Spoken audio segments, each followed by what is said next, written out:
War always comes at a huge cost. The conflict Russia waged against Ukraine is among the most expensive in recent history.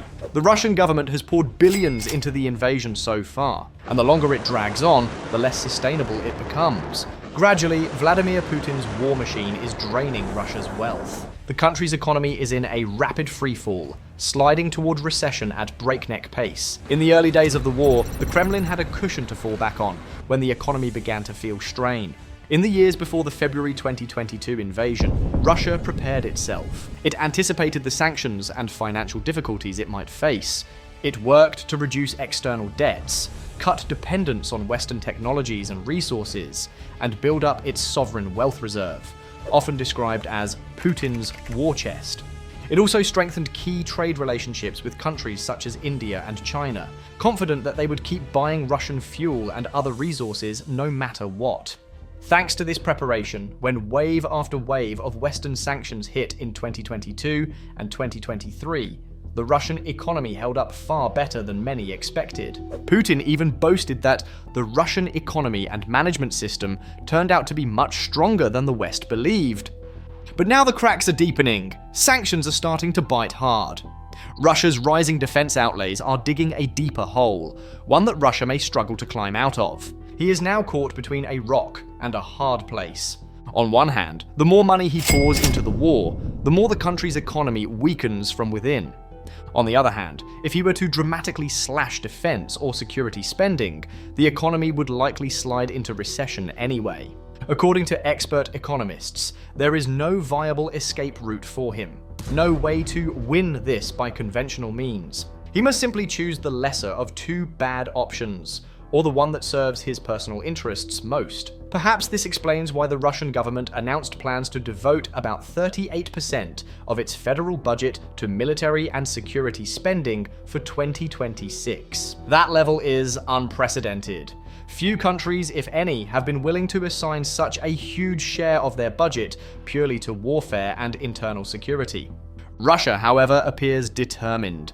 A draft budget submitted to the State Duma for the years 2026 to 28 earmarks approximately 12.9 trillion rubles, around US $159 billion, for funding the war in Ukraine in 2026 alone. This figure reportedly represents a slight reduction of around 4.4% compared with 2025 numbers. In making this cut, Putin can claim he kept a promise made in June 2025 when he said, "We are planning to cut defense spending, and we are planning for next year, and the year after that, and for the next 3 years." However, that cut is tiny relative to the scale and nature of the commitment. When the additional costs of army, police, and secret service involvement are added, the total war-related spending could reach about 16.84 trillion rubles, roughly US $207 billion.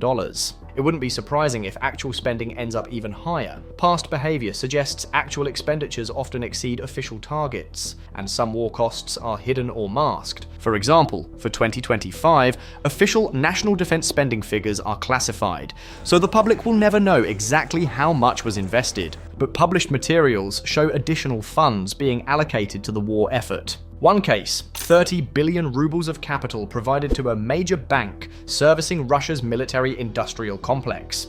It is almost certain that similar cases will appear in 2026, 2027, and beyond. One insider source told Reuters, if there is active warfare, they can add funding at any moment. In fact, planned spending for 2027 is set to exceed 2025 levels, which signals Russia's readiness to go all in on this war for as long as it feels necessary, not regardless of cost. So how is Russia planning to cover all these massive expenses? The country's Ministry of Finance of the Russian Federation appears to have been working hard on filling the financial gaps, while keeping defense investment as high as possible. In the end, it chose what may be the simplest decision: higher taxes. Among the proposed measures is raising the value-added tax, VAT, from 20% to 22%, beginning in 2026, and hiking other taxes. The burden falls squarely on everyday Russian people and businesses.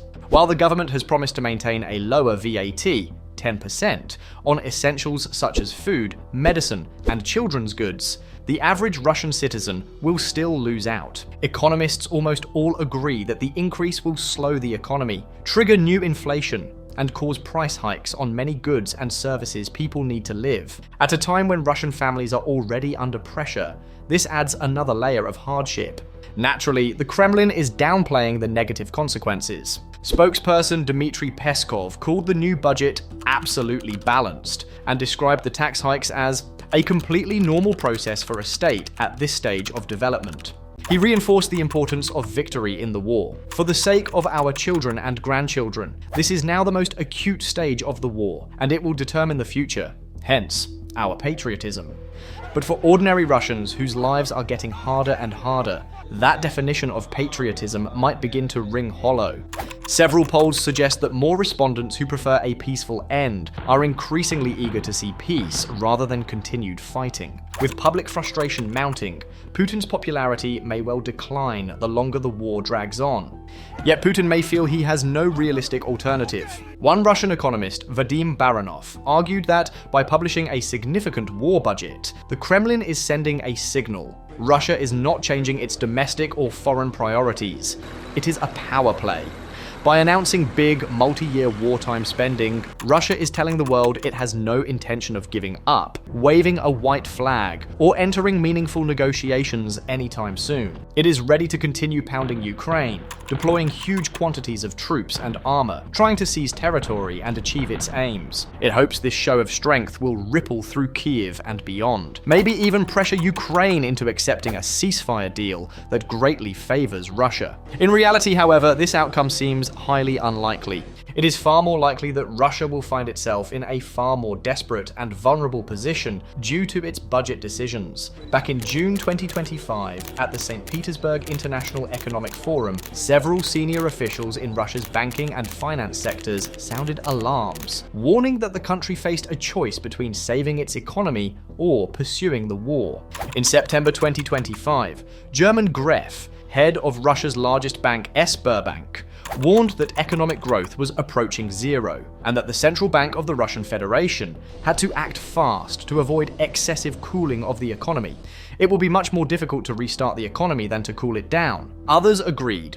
The Russian Minister for Economic Development, Maxim Reshetnikov, shared his fear that the country was teetering on the brink of recession. If it was simply a question of choosing between continuing the war and preserving the economy, the choice is clear.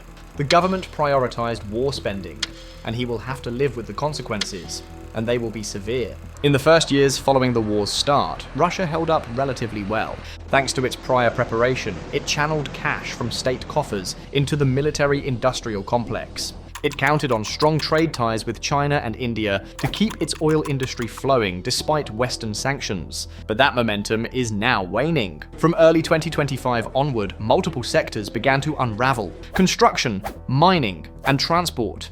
Even the oil industry, long the pillar of Russia's budget, accounting for about 1/5 of total revenue, has started to falter. Oil production rates and revenues have dropped significantly. With Ukraine coordinating strikes on Russian pipelines and refineries, the situation is likely to get worse before improving. Three additional factors combine to lock in Russia's economic stagnation for the foreseeable future. First, Western sanctions. These sanctions didn't have their greatest impact early in the war, but over time, their cumulative effect has intensified. They have isolated Russian banks and firms from much of the world, making imports more expensive and exports harder to secure. Sanctions are likely to continue as the European Union and other nations explore new ways to punish Russian oligarchs, banks, and officials.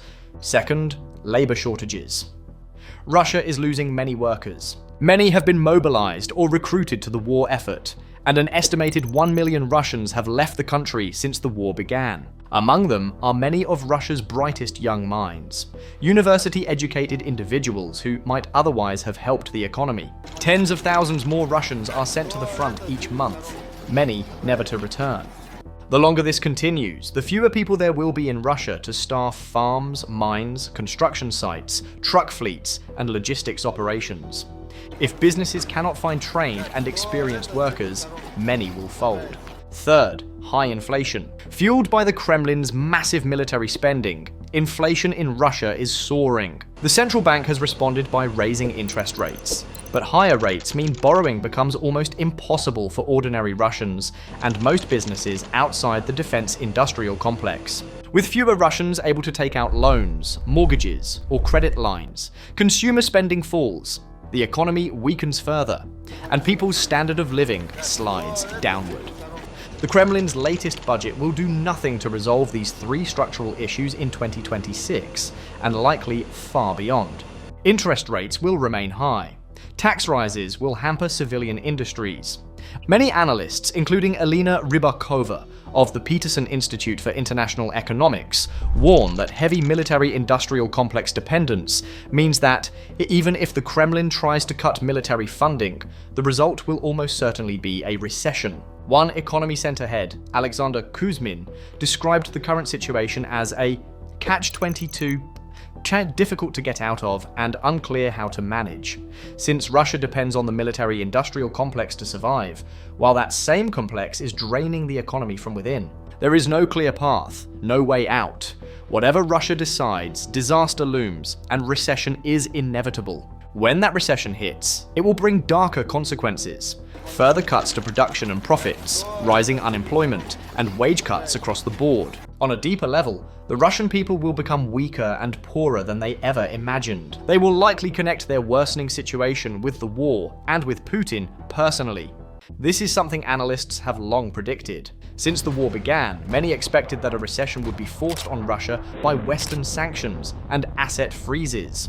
Instead, it will be of Russia's own making, a direct outcome of Putin's hubris, misjudgments, and choice to bet everything on war. Now, there is little doubt that the recession will come. The only open questions are, when will it happen, and how bad will it be? According to Rybakova, the deeper Russia digs into military spending, the larger the bubble becomes, and the harsher its bursting will be.